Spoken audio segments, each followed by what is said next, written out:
Bien, ahora sí. Mateo capítulo 14,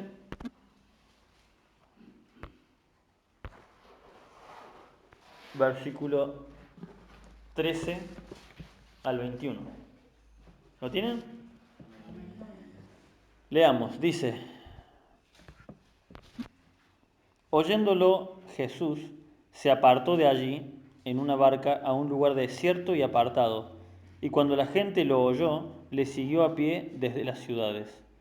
Y saliendo Jesús vio una gran multitud y tuvo compasión de ellos, y sanó a los que de ellos estaban enfermos.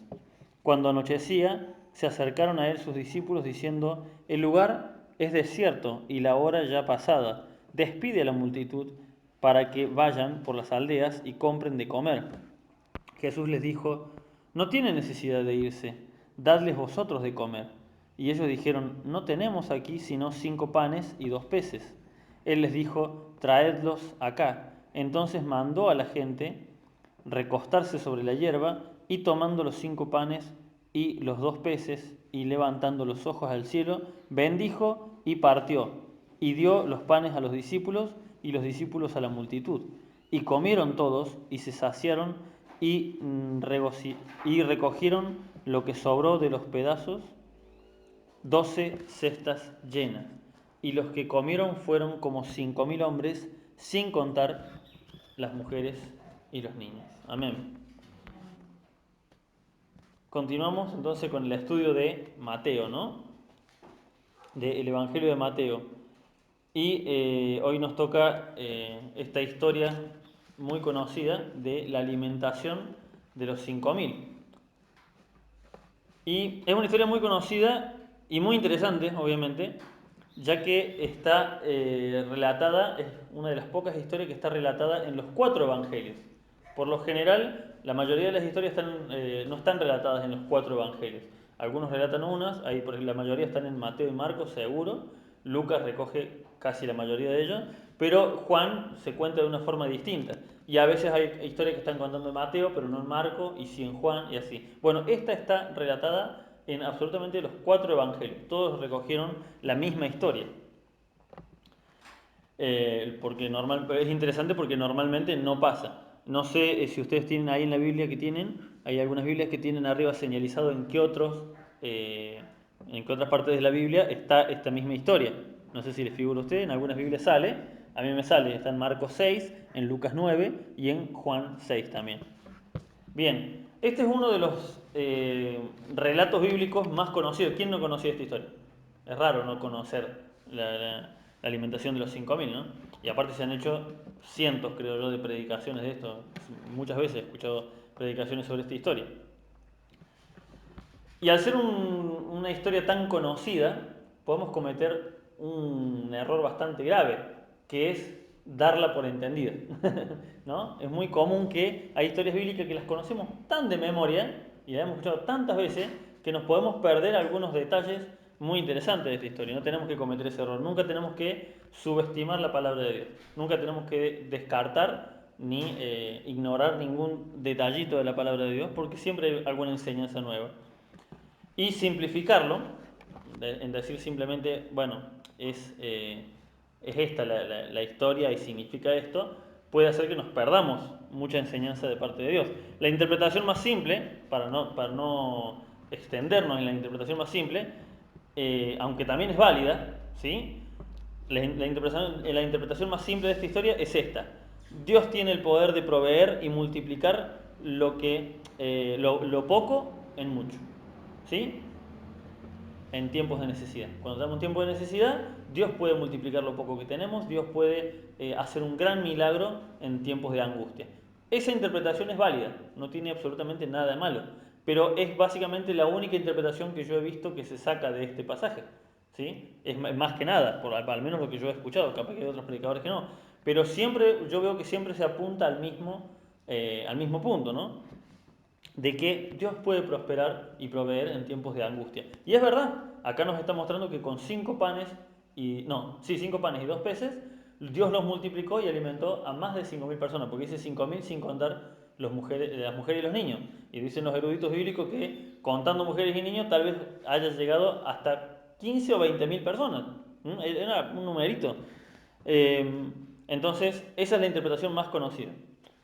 Aunque sea la interpretación más obvia, es verdad que todos los hijos de Dios tenemos que tenerla en cuenta, ¿sí? Es así. Dios hace esto y todos lo hemos vivido en alguna u otra forma. ¿Quién no vivió un milagro de provisión?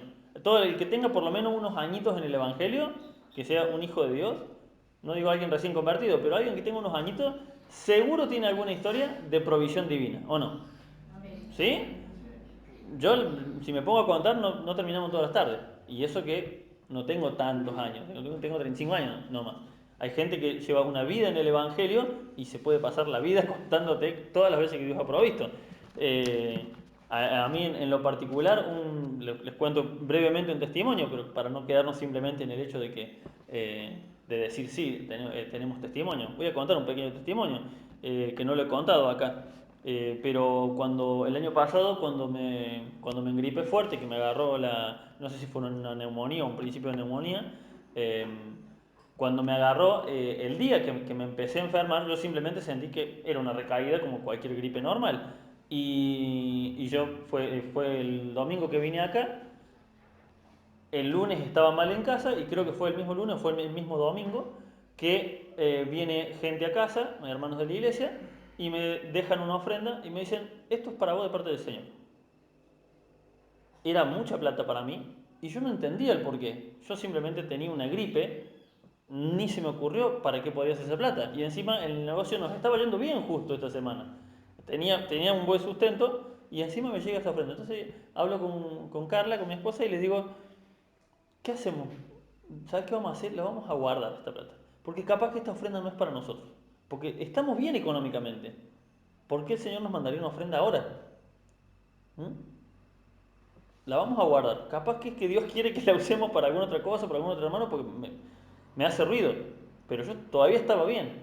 Y al día siguiente me empezó a empeorar, empeorar, empeorar, al punto de que, bueno, fue lo que me pasó el año pasado, que estuve 2 semanas sin poder ir a trabajar. Y no tengo nadie que me suplante. Así que sí, es cierto, había trabajado bien en esa semana y tenía un sustento, pero no habría alcanzado lo que tenía para 2 semanas sin trabajar, porque quedé 2 semanas tirado en cama.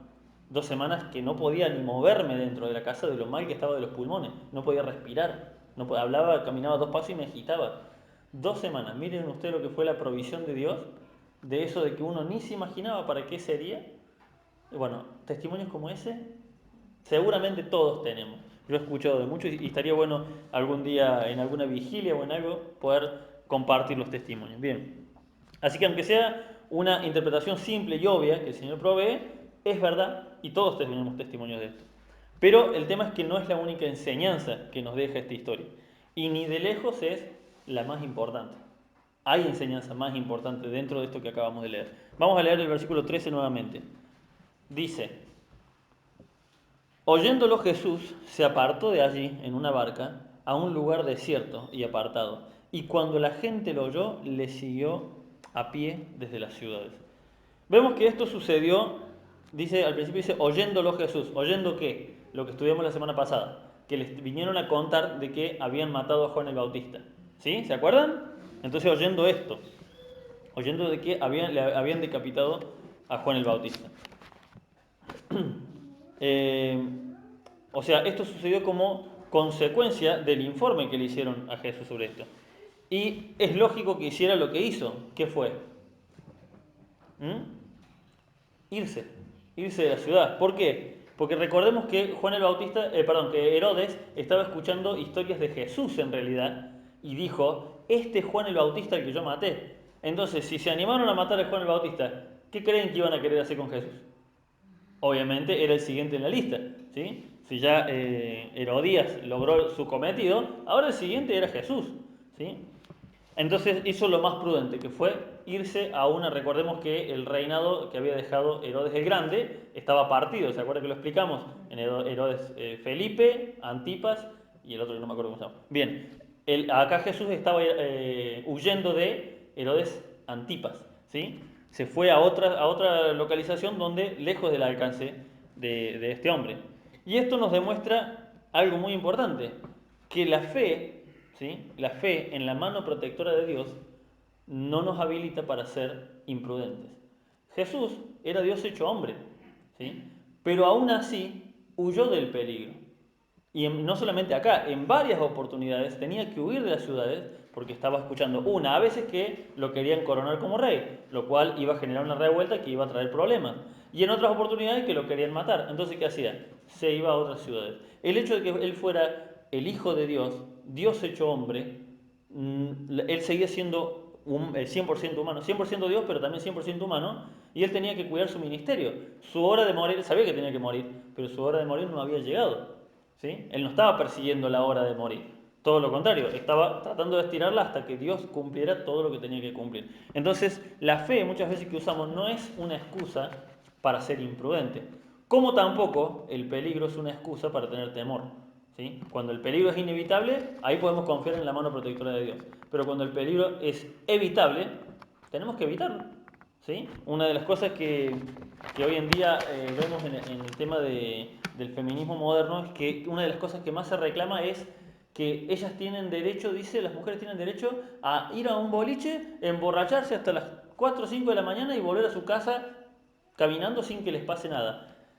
Es ridículo y por más leyes que hagas en contra de matar mujeres, no va a dejar de pasar cosas horribles porque básicamente estás tentando al diablo.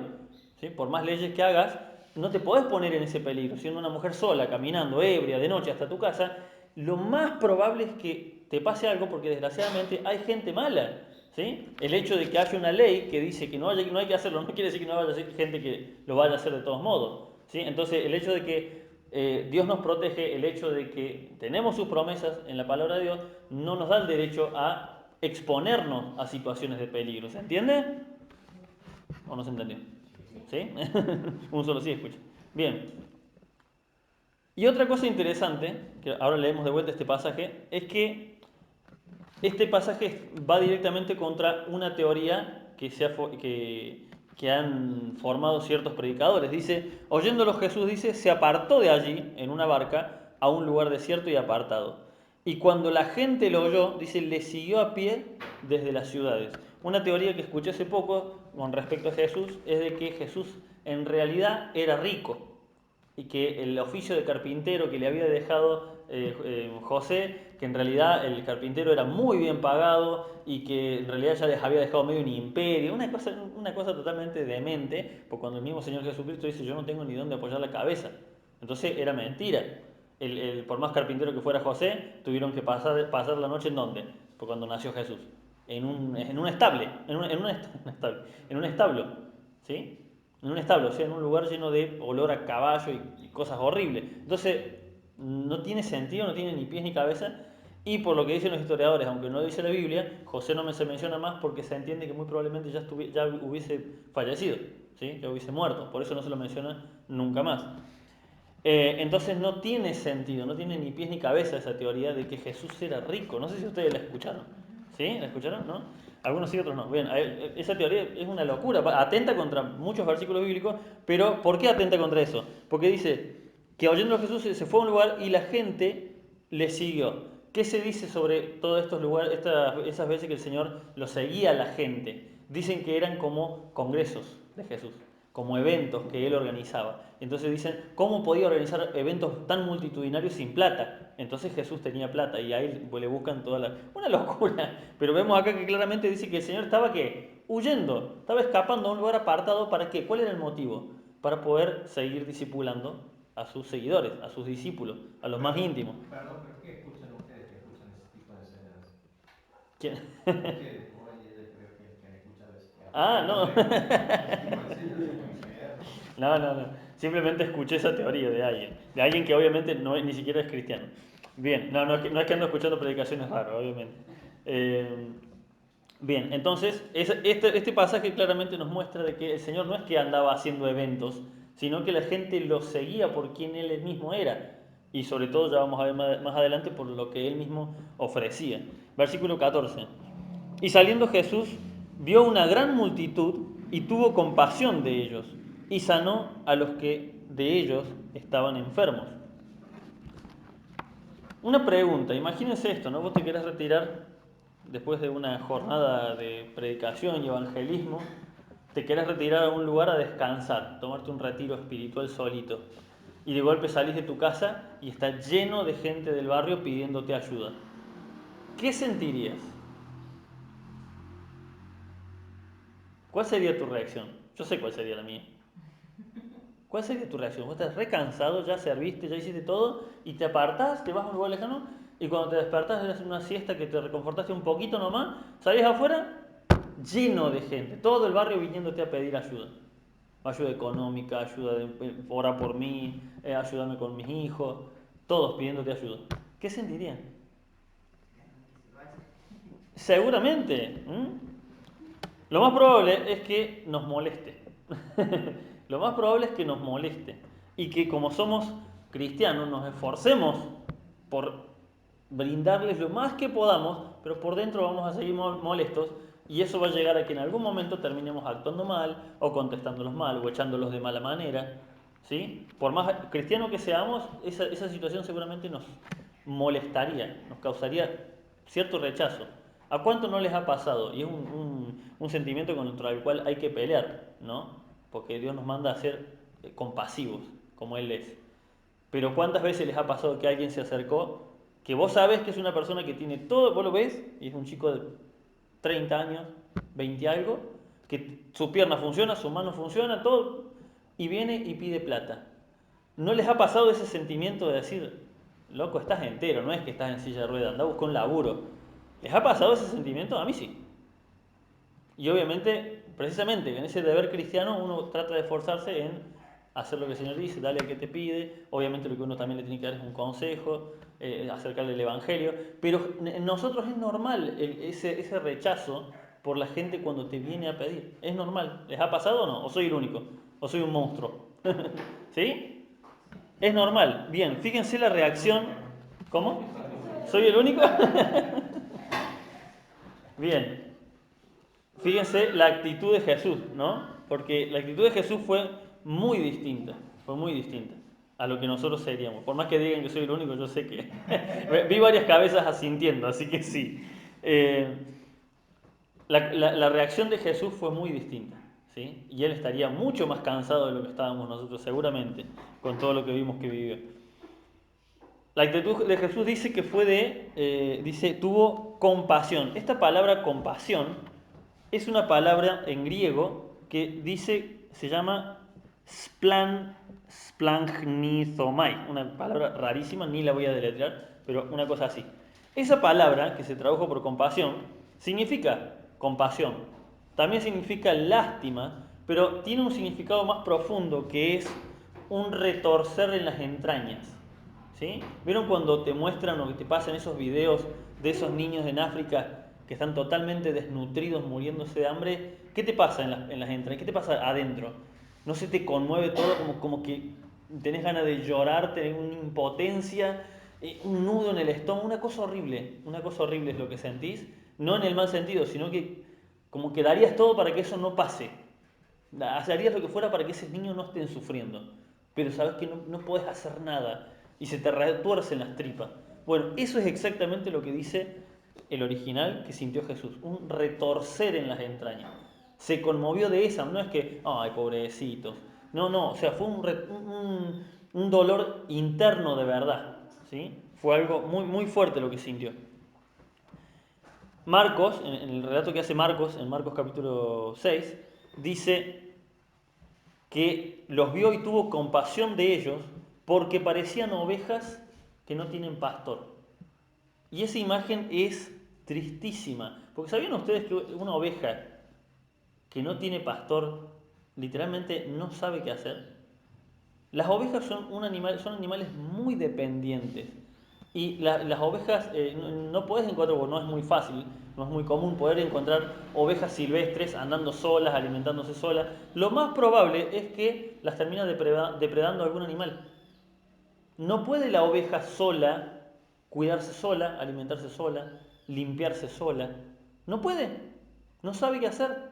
Se termina perdiendo, termina mal alimentada y termina por ende siendo devorada por algún animal. El Señor los veía así. Y qué loco, porque estamos hablando de la nación de Israel. que se supone que tenían la palabra de Dios y tenían eruditos bíblicos, tenían a los escribas, a los fariseos, a los sacerdotes del templo. Esto no solamente es una frase bonita, de que eran como ovejas sin pastor, es un poco también un ataque al sistema religioso de parte de Mateo al escribir, de Marcos al escribirlo, ¿no? Al decir tanta palabra de Dios que tienen y la gente directamente parecen ovejas sin pastor, parecen las iglesias de hoy en día.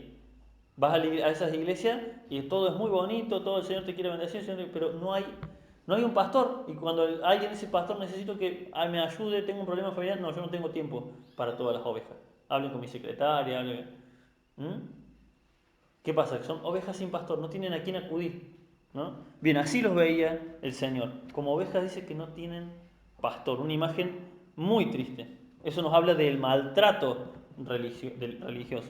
Y además el Marco nos aclara de que cuando esta gente, que acá Mateo no lo dice, pero cuando esta gente le apareció y el Señor tuvo compasión de ellos, en Marcos dice que comenzó a enseñarles. ¿Sí? Antes del milagro de la multiplicación estuvo dándoles palabra de Dios, primero que nada, ¿sí? Antes de darle ninguna dádiva. Primero, la palabra. Versículo 15 al 17. Dice, Mateo 14 estamos. Dice, cuando anochecía, se acercaron a él sus discípulos diciendo, el lugar es desierto y la hora ya pasada, despide a la multitud para que vayan por las aldeas y compren de comer. Jesús les dijo, no tiene necesidad de irse, denle vosotros de comer. Y ellos dijeron, no tenemos aquí sino 5 panes y 2 peces. Todos conocemos lo que se viene, ¿no? Acá, la multiplicación, el milagro, las obras que quedaron. Pero creo que la enseñanza más fuerte, para nosotros obviamente como cristianos, está en los dos primeros versículos, en el 15 y en el 16. Fíjense esto, los discípulos no creían, no es que creyeron que estaban haciendo, no es que estaban haciendo algo malo. Los discípulos creyeron que estaban haciendo algo bueno en realidad. Ya lo vamos a leer ahora como lo cuenta Marcos. Y vamos a ver que es muy distinto, si bien dice lo mismo, pero la forma en que lo expresan los discípulos no implica una malicia de parte de ellos. No es que le estaba diciendo, líbrate de estos pesados. ¿Sí? Lo he escuchado, de hecho, a algunos que consideran de que los discípulos estaban teniendo una actitud egoísta. Ahora vamos a leer Marcos y vamos a ver que no, que de hecho se estaban preocupando por la gente. ¿Sí? Se estaban preocupando por la gente, se estaban preocupando por su propio maestro porque estaba cansado. Y obviamente, ¿por qué más se estaban preocupando? Por ellos mismos, porque seguramente ya estarían cansados. ¿Sí? Recuerden que ellos no estaban parados al lado de Jesús haciendo nada. Ellos estaban sirviendo, estaban ayudando. Seguramente entre tanta multitud de gente, habría gente que les preguntaría uno al otro, ¿a dónde van a ir después? ¿Qué van a hacer? ¿Qué dijo el maestro con respecto a esto? No entendí la parábola del sembrador, me la explican. Y ahí ellos teniendo que explicarle uno por uno. Bien, si ustedes quieren entender, tienen que seguir a Jesús y Él les explica estas cosas cuando estamos en privado. Pero si ustedes vienen solamente cuando hay en ciertos momentos, no van a escuchar todas las explicaciones. Y así, seguramente los discípulos estaban trabajando todo el tiempo. O sea, estaban cuidando a la gente que vaya a comer porque ya era tarde. Estaban cuidando a su maestro porque seguramente estaría muy cansado. Y estaban cuidando, obviamente, a ellos mismos, ¿no? Pero la respuesta de Jesús un poco los debe haber descolocado, porque fíjense cómo lo cuenta Marcos. Vamos a ir a Marcos, capítulo 6. Marcos capítulo 6, versículo 36 y 37. Y vamos a ver acá que no parece haber ninguna mala intención en los discípulos, al contrario. Dice Marcos 6, 36 y 37. Despídelos para que vayan a los campos y a aldeas de alrededor y compren pan, pues no tienen que comer. Respondió él, respondiendo él les dijo, dadles vosotros de comer. Ellos le dijeron, que vayamos y compremos pan por 200 denarios y les demos de comer. Por eso digo que la respuesta del Señor los debe haber descolocado, ¿no? Denles ustedes de comer. ¿Por qué esta sorpresa? ¿Por qué esta pregunta que le dice, ¿qué es lo que nos está diciendo? ¿Que gastemos 200 denarios en comida para esta gente? Por ahí no entendemos nosotros 200 denarios qué significa, pero un denario es el equivalente a el salario de un día de trabajo. 200 denarios son 200 días de trabajo. Un día de trabajo, una persona que cobra bastante poco hoy en día, el último que escuché fue de los albañiles, que vi que algunos albañiles están pagando 2.000 pesos. ¿Qué son 2.000 pesos hoy en día? 2.000 pesos. Nada, no te alcanza para la comida y casi para nada más. 2.000 pesos por día. Si lo multiplicas por 200.000, 400.000 pesos. Imagínense, 400.000 pesos, lo que sería 400.000 pesos para nosotros, casi medio millón de pesos. Jesús le estaba diciendo, ustedes, dice, aliméntelo a ellos. ¿Y ellos qué entendieron? Lo entendieron de la forma humana, de la forma matemática. Si yo tengo que alimentar a mi familia, me sale tanto, si entre nosotros tenemos que alimentar a toda esta gente, necesitamos por lo menos medio millón de pesos. Es una locura. O sea, ¿qué nos estás pidiendo? Obviamente lo entendieron del lado humano, no estaban entendiendo lo que Jesús les estaba tratando de enseñar. Jesús no les pidió algo imposible, porque claramente lo que les pedía el Señor Jesús era imposible para ellos. Pero no se los estaba pidiendo para tratarlos de tacaños. Porque yo también he leído a algunos comentaristas y he escuchado a predicadores que dicen que acá ellos como que estaban siendo tacaños con la gente. No había forma de alimentar a 10.000, 15.000 personas entre los 12 discípulos. ¿Qué eran?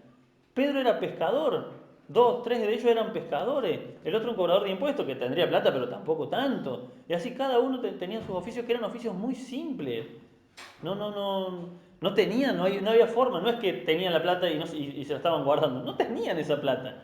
Ellos lo estaban entendiendo de la forma humana, pero el Señor no estaba tratando de humillarlos, sino que estaba tratando de darles una lección. ¿Por qué? Mejor dicho, varias lecciones les estaba tratando de dar. Porque recordemos que los discípulos todavía, ¿dónde estaban? ¿Qué estaban haciendo en este momento? Estaban en el instituto bíblico. ¿Sí? Estaban en el discipulado con Jesús. ¿Por qué se apartaba el Señor Jesús? Para enseñarles.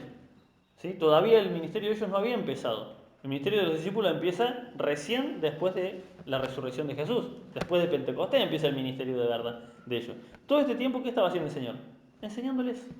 Así que el Señor acá les quería enseñar varias lecciones. Yo por lo menos obtuve 3. Seguramente que si alguno de ustedes estudia más en profundidad, capaz que hasta saca más enseñanza.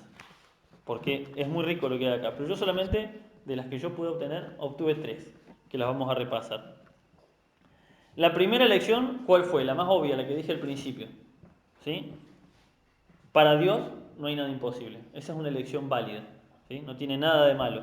Es una elección correcta. El Señor en momentos de crisis, en momentos de dificultad, puede multiplicar. ¿Sí? Cuando tenemos a alguien en nuestro hogar y sabemos que tenemos lo justo y necesario, yo soy uno de los que muchas veces le cuesta, porque a mí me gusta que si invito a alguien, al menos servirlo bien. ¿Sí? Entonces cuando llega alguien por ahí de sorpresa, por ahí un poco a lo mejor nos puede alterar la economía si estamos medio con lo justo. Pero el Señor a través de esta enseñanza nos está diciendo, despreocúpate, que si lo estás haciendo por una buena causa y estás confiando en mí, yo voy a proveer.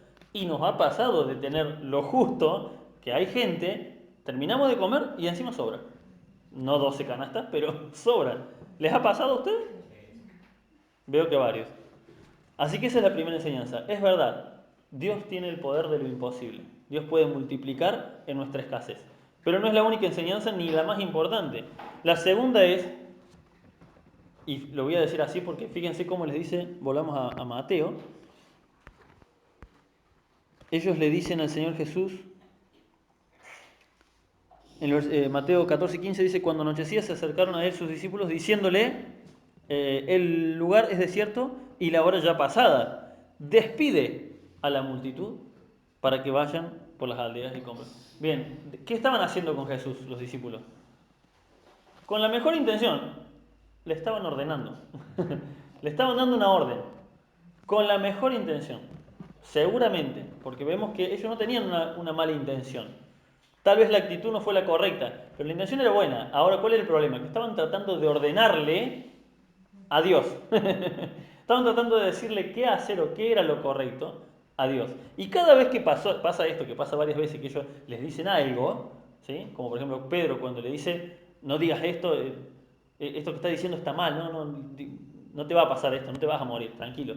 Cada vez que le querían dar una orden al Señor Jesús, con la mejor intención, el Señor terminaba bajando la vara de castigo, no de castigo, sino enseñándoles correctamente. Bien, acá con la mejor intención estaban dándole una orden. Entendamos esto, Jesucristo es Dios hecho hombre. Era el hombre tratando de darle una orden a Dios. ¿Cuál es la segunda lección entonces? Antes de ordenarle al Señor algo, mejor consultarle si hay algo más que podamos hacer o si Él quiere hacer algo más, ¿sí? Por medio nuestro. Qué distinto hubiese sido si la actitud de ellos hubiese sido otra, ¿no? Si hubiese, al escuchar esto, denle ustedes de comer, y al ver lo que tenían, 5 panes y 2 peces, hubiesen dicho, ok, ya vimos los milagros que hizo antes, y cada vez que le hablamos nos saca una enseñanza. Así que claramente algo me estás tratando de decir. ¿Qué me quieres enseñar, Señor? Qué actitud distinta, ¿no? Cuando nos pasa eso, cuando nos quedamos en escasez, cuando estamos con lo justo, y Señor, provéeme en tu palabra, vos prometiste que no me va a faltar de comer, y no, no es esa la actitud correcta. Y ni hablar de esos que decretan. Yo decreto que me vas a dar bendición. No, ni remotamente, eso no está bien. En la Biblia no aparece eso. Nadie le puede decretar a Dios, Él es el que decreta. ¿Sí? Nosotros somos sus hijos, somos sus siervos, no sus amos. Entonces, la segunda enseñanza es esa. Antes de ordenarle al Señor, mejor consultarle. A lo mejor es que Él tiene otros planes. A pesar de que vemos escasez, a pesar de que vemos un momento difícil, Él a lo mejor tiene unos planes y quiere obrar de forma milagrosa a través nuestro, pero estamos deteniendo esa bendición por querer ser nosotros los que mandamos. Y la tercera lección es: no tengas miedo de perder lo poco que tenés por ayudar a alguien, ¿sí? Porque Dios sabe recompensar al dador alegre. Esta en el otro, no sé si es en el de Lucas o en el de Juan, que cuenta que estos 5 panes y 2 peces en realidad ni siquiera eran de ellos, eran la merienda de un muchachito que había ahí, un chico, el único prudente se ve, se llevó unos pancitos que le habría dejado la madre seguramente, unos pescaditos para comer algo cuando se haga de noche, ¿sí? Lo único que tenemos, buscaron, dice que en el otro evangelio cuenta que empezaron a ver qué tenían para comer y entre toda la gente lo único que había eran 5 panes y 2 peces que había llevado un chico como para tener algo para comer a tarde, ¿sí? Y 5 panes no es que 5 pan caseros, seguramente 5 pedacitos, no sé cómo sería, o 5 panes chicos, porque lo dicen como que verdaderamente era muy poco, ¿sí? Este es todo lo que tenemos, este es todo lo que tenemos, eran de un muchachito, de un chico, dice. Y fíjense la actitud de este chico, porque él pudo haber dicho, no, esto es mío, ¿qué les pasa? Esto me lo dio mi mamá a mí. ¿Qué están contando con esto? Esto es mío. No, claramente él se ve que, y no se cuenta nada de este muchacho, pero debe haber ofrecido de buena voluntad eso, ¿no? Para servir al Señor. La tercera lección es esta: no tengas miedo de perder lo poco que tenés para ayudar a otros, porque Dios sabe recompensar al dador alegre. No tengamos miedo muchas veces como contaba este testimonio que nos ha quedado a mí por lo menos me ha quedado tan grabado, que cuenta el hermano Alejandro, ¿no? No sé si era de ellos o de otros hermanos que no tenían nada, pero de la media bolsa de azúcar que tenía, dejaron un cuartito para ellos y otro cuartito para la familia que estaba en necesidad, ¿no? También testimonios como ese de gente que ha partido lo poco que tenía y el Señor ha provisto, pero a manos llenas hay para volverse loco. No solamente en los hermanos de la iglesia, sino de otras iglesias, testimonios en internet. Nos podemos volver locos escuchando testimonios. Es muy hermoso realmente. Fíjense, hay teorías tratando de desacreditar este milagro. Hay mucha gente que busca, gente obviamente no cristiana, buscando desacreditar los milagros de Jesús y buscarle la parte lógica, ¿no? Hay una teoría que dice que en realidad esa comida la habían olvidado soldados romanos escondida en una cueva y ellos la encontraron por casualidad. Fíjense qué locura, es la vuelta que le buscaron para no creer en el milagro.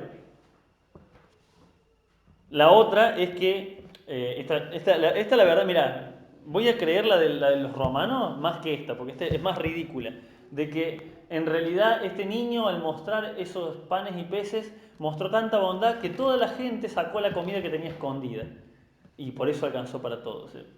Fíjense lo que es buscarle la vuelta. ¿Por qué se busca desacreditar este milagro? Porque está contado en 4 evangelios por 4 testigos distintos. 3 presenciales, Mateo, Marcos y Juan, estuvieron ahí, eran parte de los 12 discípulos, y uno, Lucas, es el más peligroso para los ateos, para los que no creen en Dios. ¿Por qué? Porque Lucas era un doctor, era un tipo instruido, y no es que escuchó solamente, bueno, el testimonio de Marco y ya está, o el de Mateo. No, no solamente escuchó estos tres testimonios, sino que tuvo que investigar para hacer, por eso el libro de Lucas es uno de los más exactos contados históricamente, porque Lucas no solamente le preguntó a los discípulos, tuvo que ir a preguntarle a los otros testigos de la zona, a la gente que lo vio, a la gente que rodeaba la zona, a gente que seguramente ni creía en Cristo, pero que escuchó algo. Era un hombre estudiado. Entonces, el testimonio de Lucas es como, para el que no cree en Dios, es el más peligroso. Porque encima de los tres que estuvieron ahí, que son Mateo, Marco y Juan, este hombre, un hombre sabio, un doctor, no cualquiera era doctor en aquel tiempo, si en este tiempo es complicado, en aquel tiempo peor, ¿sí? Un hombre docto, se le llama, empezó a investigar toda esta historia y resulta que esta historia es real. Estaba en boca de demasiada gente vio este milagro. Si eran 5.000 hombres solamente, y con mujeres y niños habrán sido de 10.000 a 15.000 o más, no se sabe exactamente, había mucha gente de testigo de esto. Entonces por eso se trata de refutar este milagro en particular. Fíjense, y de una forma muy ridícula. Pero 4 relatos así no se pueden equivocar. Y esto es una de las que tenemos que saber como cristianos. Porque mucha gente dice, ¿cuál es la evidencia de que Dios existe? ¿Cuál es la evidencia de que Jesús existió? Bueno, la mayor evidencia es la evidencia histórica. La cantidad, y nosotros tenemos solamente los 4 evangelios que entraron en el canon bíblico porque claramente eran inspiración divina. Pero aparte de esto hay cientos, no sé si miles de relatos de otra gente cristiana, gente no cristiana, que vivió en la época, que vivió cerca de la época y que se comentaban estas cosas. Entonces, tantos relatos no se podían equivocar de algo tan maravilloso. Por último, terminamos con esto. Leemos eh, del versículo 17 al 21 para terminar. Y ellos dijeron, no tenemos aquí sino 5 panes y 2 peces.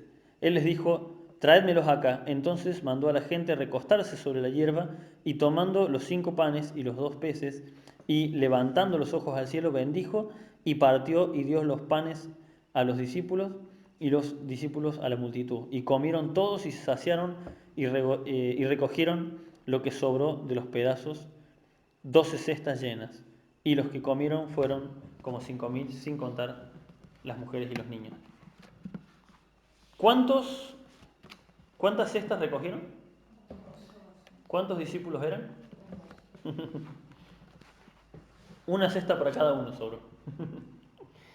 Ellos fueron bendecidos después de esto, de este milagro, fueron bendecidos materialmente, sin haber creído en un principio, porque no entendieron, pero hay algo que sí hicieron, obedecer. ¿Sí? Ellos al principio no entendían, no había forma. 5 panes y 2 peces para tanta gente, no había forma. No creyeron en un principio, no entendían qué es lo que pasaba, pero el Señor les dijo, tráiganme los panes y hagan que la gente se recueste. Y ellos obedecieron, no se desesperaron, pero ¿cómo vas a hacer? ¿Y de dónde vamos a sacar? Y a veces queremos eso, ¿no? Queremos que el Señor nos explique a nosotros cómo Él va a hacer con nuestra vida, nada más ridículo que eso, ¿no? Ellos fueron bendecidos materialmente porque después les sobró seguramente alimento para una jornada más, tal vez, o 2, no se sabe. Fueron bendecidos con la sobra de estos alimentos. ¿Por qué? Por haber creído, ni siquiera eso, porque no habían creído. Pero hay algo muy interesante en la palabra de Dios que se repite varias veces, que Dios quiere la obediencia por encima de los sacrificios. ¿Sí? La obediencia por encima de los sacrificios. Y de testimonios como ese hay en el Antiguo Testamento un montón. Y hay varios. ¿Sí? Tenemos el testimonio de Naamán, ¿sí? Que no creía que se podía sanar de la lepra por zambullirse 7 veces en el agua. Y lo hizo, ¿por qué lo hizo? Por obediencia. ¿Sí? En el momento que lo hizo, ni siquiera estaba creyendo. Y el Señor lo sanó. Ni siquiera tenía suficiente fe. Fue más la fe del siervo de Naamán que la de él.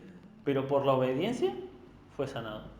El Señor, Samuel le dice a Saúl que por encima de todos los sacrificios que él pudiera ofrecerle a Dios, Dios prefería la obediencia. Jonás, de la historia que estamos viendo con el pastor. Él no creía que se podía salvar esa gente, él no quería que se salve esa gente. Pero después del tratamiento que Dios tuvo con él, ¿qué hizo? Obedeció. ¿De buena gana? Para nada. Se fue arriba de una montaña a ver si Dios los destruía. ¿Y Dios qué hizo? Los perdonó, porque se arrepintieron. El milagro Dios lo hace igual. Porque lo que Dios recompensa, ¿qué es? La obediencia. A veces cuando no entendemos, como estos discípulos que seguramente no entendieron, cuando no entendemos por qué Dios me manda a hacer algo, ¿por qué Dios me manda algo a hacer? Si yo veo, según mi lógica humana, que no tiene sentido, o a veces hasta creemos que nos va a perjudicar, ¿cómo que yo le voy a dar económicamente a alguien cuando yo estoy medio mal?